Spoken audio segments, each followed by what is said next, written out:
Here's the key on setting up agentic workflows in Grasshopper. So in recent videos, we talked about how AI tools like Claude or Codex can be integrated in our scripts. In order to stress test the system that I am building, of course I just had to generate a model inspired by one of my favorite buildings here in Amsterdam, which is the Valley by MVRDV. Of course there's way more to that building and way more complexity than you can possibly replicate with a few prompts, but it gives an idea of how powerful parametric design and AI could potentially be. And by giving AI control over our script parameters and access to its output data, it can start to co-design with you, perform data analysis, and even help generate things like imagery or renders. So basically it allows AI to use your Grasshopper scripts like tools. And I think that opens up a lot of opportunities for developing more advanced parametric workflows that agents can actually interact with. And the important thing is that you still maintain control over all the logic of the script itself, where your business logic lives. So AI will only ever be able to see the input and the output and understand how the input leads to a certain output, but it doesn't know your Grasshopper script. And we can do this by using the model context protocol components from the Swiftlet plugin. One workflow I'm currently exploring is how AI can generate facade modules, build them into a library, and then apply them to any design whenever I want. And at the same time, I still want to export those facade systems as blocks so I can refine the design later in SketchUp or Rhino. And that is ultimately the kind of workflow I want to share in my course material, which you can find through the link below. But today I'll show you more of this workflow and explain an example on how you can set this up yourself from scratch using the Swiftlet plugin. So you can start playing around with it yourself. Let's go. But before we dive in, my name is Marijn Luijmens, and on this channel I share strategies and insights that help scale your parametric design workflows with Grasshopper. So make sure you subscribe so you don't miss the next video. Right, so first thing you want to do is you want to go to the package manager if you haven't already and go check out the latest Swiftlet plugin and install it on your device. Once you have done that and you've restarted Grasshopper, you will see this Swiftlet plugin tab, and we're only interested today in the black components in section number 9, which are all about the MCP. For this demo, I've prepared a super simple script where we just essentially take a circle with a radius, we translate it into a column by extruding it, we cap it, we color it, and then we array it using this series component, right? So essentially we will have a count and we will have a distance between the columns and we'll have height and so on and a radius.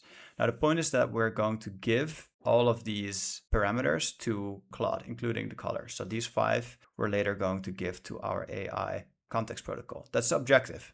But first we will need to set up the MCP server. So how do we do that? So we can essentially create this little MCP node, and what this wants is let's track this down for a second. This basically wants to have a tool definition list. Okay, now we're going to just create one tool today and we will just call it colonnade designer.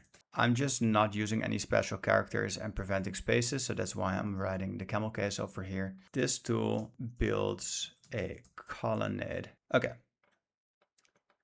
Then we want to set a parameter list. But first, we can already start inserting the T into here. And what you'll notice is that we actually will get some sort of response. This output will actually be our contact point with our AI agent later on. But I will explain it later. Let's first continue to define tool parameters.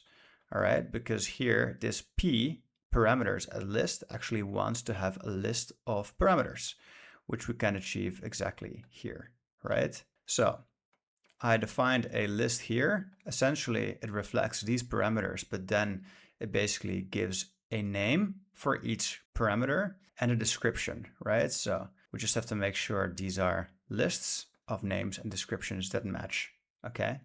And then these parameters we can insert in here. So what we've basically now done is we created a tool, and this tool exposed some parameters that we can use to control. So this means that now our MCP server actually knows what it can do to achieve a certain goal, which in this case is to build a beautiful colonnade. Now what we will also need to do is we will need to deconstruct the actual tool call, which we can do by connecting the request from the output here But before we dive any deeper, I think it makes sense to first start connecting this to Claude. So if you right-click this component, and then you will actually have to right-click this section, you can copy the config for your target AI tool. So I've only so far used this with Claude Desktop and for Codex. And what this does, it essentially will register your tool in Claude. Okay, so once we have installed Claude Desktop, we will have to go to settings, and under settings we can go to developer, and there we will see the config. Well, as you can see, I already added this, but if you click edit config, you will basically be located to this Claude_desktop_config file, which lives in your app data roaming folder. And you can open this with Notepad, but I would actually suggest getting VS Code, because if you're watching this video, this means you're technical, so you should just be having some sort of code editor on your device. And VS Code is, of course, free to use. So let's open this, and here you will get this JSON file, and under MZP servers, you should be able to then copy this piece, this config, right? Make sure that the brackets line up and make sure that you have the right commas in place. Then you just hit save. And what you will then need to do is you will simply need to restart your tool, and we can give a response. For now, we connect the R to the request of the colonnade designer tool, and we're just going to give it a single value. So here it says structured content. I like to just give everything as a JSON content block, but you should also be able to build your text content by directly inserting this here. That's easier, but I like to basically label my content and structure it, because once your workflow gets more complex, this will just allow AI to have more detailed and structural data to read from. So if we connect this single value, which is a key volume, and then the volume of all of our columns here, right? That's what we're doing in cubic meters, by the way. That's why we're dividing by 1,000,000 here. And this now completes our flow, or at least it makes contact with our flow. But we'll still need to connect this, right? Let's first open up Claude and see how far we get. Create a red colonnade of columns of 500 millimeters radius and 10 meters high with a 2-meter distance between them. There are 20 columns.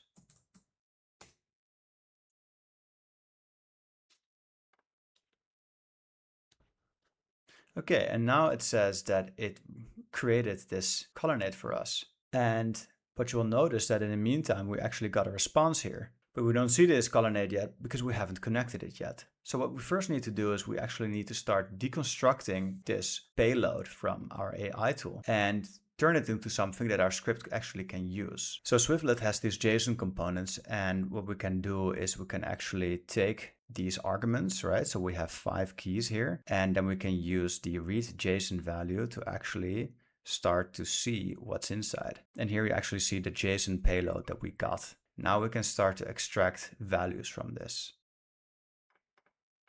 So in this case, I want to get the keys, but the keys we already have here, right? So I'm connecting the keys here,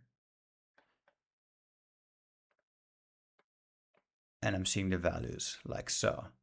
So if we now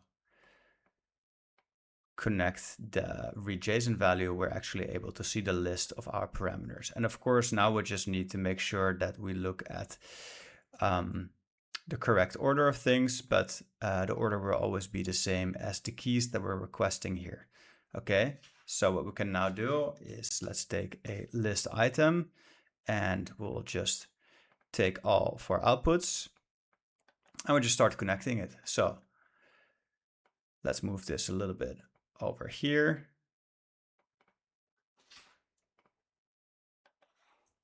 So the column radius went here, then the column height went here, then the column color went here, and then the column count went here, and the column distance went here.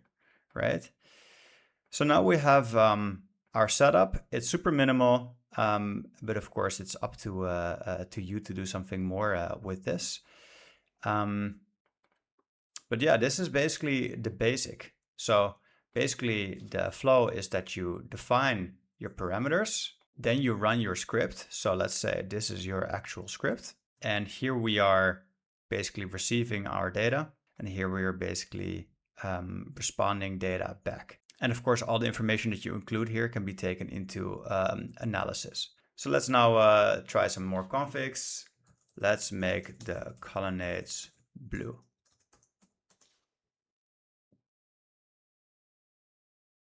And there you go. Let's do 5 columns instead.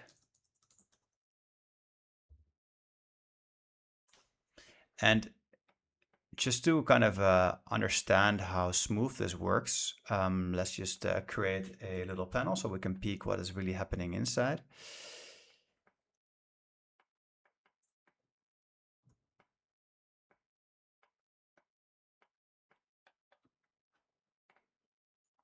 Increase the distance between the columns with 1 meter. And now we see the value change here and the script changes accordingly. Right, so that's really just the basis. And the beautiful thing is that once you start to grasp how you can efficiently set up your inputs and your outputs, you can virtually build any sort of script in between, control anything. And of course, there's actually new opportunities arising, because I think just giving it a list of parameters is kind of cutting short of the value that you can actually achieve, because what I'm now noticing is that I'm able to make much more semantic workflows that I wasn't able to do before. So it also opens up new ways of thinking. And one more thing I really wanted to show you is that actually you can also use the utilities to capture your active viewport or your or specific viewport. So let's just use this one, screen capture active viewport. I think you can set this to always true, but what I like to do is just create some sort of Boolean.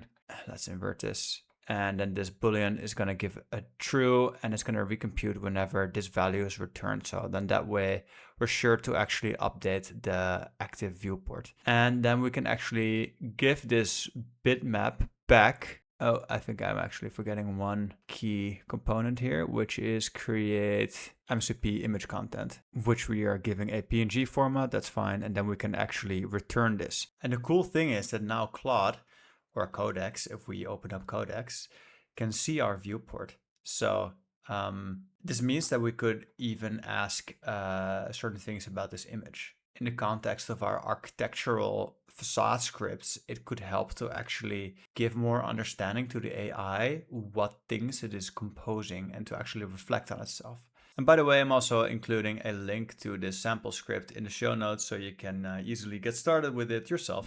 And of course, how far you can take this depends on your own creativity and on the quality of the scripts that you build. But it does require a slightly different way of thinking about parametric design. If you got any value out of this video, let me know in the comments. Also, let me know what I could potentially do better or what I could be discussing next time. And of course, make sure you're subscribed so you don't miss the next video. Thank you so much for watching, and see you in the next one.